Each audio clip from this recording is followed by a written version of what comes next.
વિશ્વ કેન્સર દિવસ નિમિત્તે મોટા ફોફળિયાના સામૂહિક આરોગ્ય કેન્દ્ર ખાતે જીએનએમના પ્રથમ અને ત્રીજા વર્ષના વિદ્યાર્થીઓ દ્વારા એક કેન્સર અંગેના જાગૃતિ અભિયાનનું આયોજન કરવામાં આવ્યું। વિશ્વ કેન્સર દિવસના અવસરે જીએનએમ પ્રથમ વર્ષ અને ત્રીજા વર્ષના વિદ્યાર્થીઓ દ્વારા મોટા ફોફળિયા સામૂહિક આરોગ્ય કેન્દ્ર ખાતે કેન્સર જાગૃતિ રેલીનું આયોજન કરવામાં આવ્યું અને આ રેલીનો મુખ્ય ઉદ્દેશ કેન્સરની રોકથામ, વહેલી ઓળખ તથા સ્વસ્થ જીવનશૈલી અંગે જનજાગૃતિ ફેલાવવાનો હતો। વિદ્યાર્થીઓએ વિવિધ પ્લેકાર્ડ અને જાગૃતિ સંદેશાઓ સાથે લોકોને કેન્સરના લક્ષણો, જોખમકારક ઘટકો અને નિવારણ અંગે માહિતી આપી હતી। રેલી દરમિયાન લોકોમાં કેન્સર અને સકારાત્મક વિચારધારા વિકસે અને સમયસર સારવાર મળે તે માટે પ્રયાસ કરવામાં આવ્યા હતા અને રેલી શાંતિપૂર્ણ અને સફળ રીતે સંપન્ન થઈ હતી।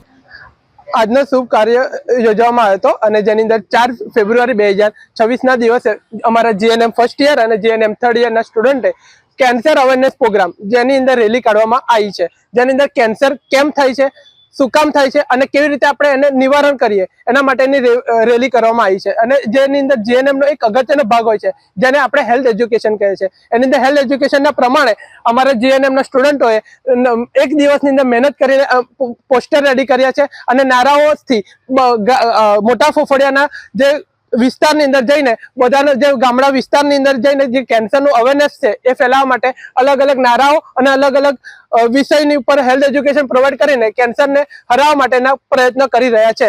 જેની અંદર અમારા શ્રી ડૉક્ટર કિરણ પલ્લવી ગ્લોબલ યુનિવર્સિટીની અંદર અમારા કૃષ્ણ સ્કૂલ ઓફ નર્સિંગની અમારા વિદ્યાર્થીઓ બધા પાર્ટિસિપેટ કરેલું છે। આભાર।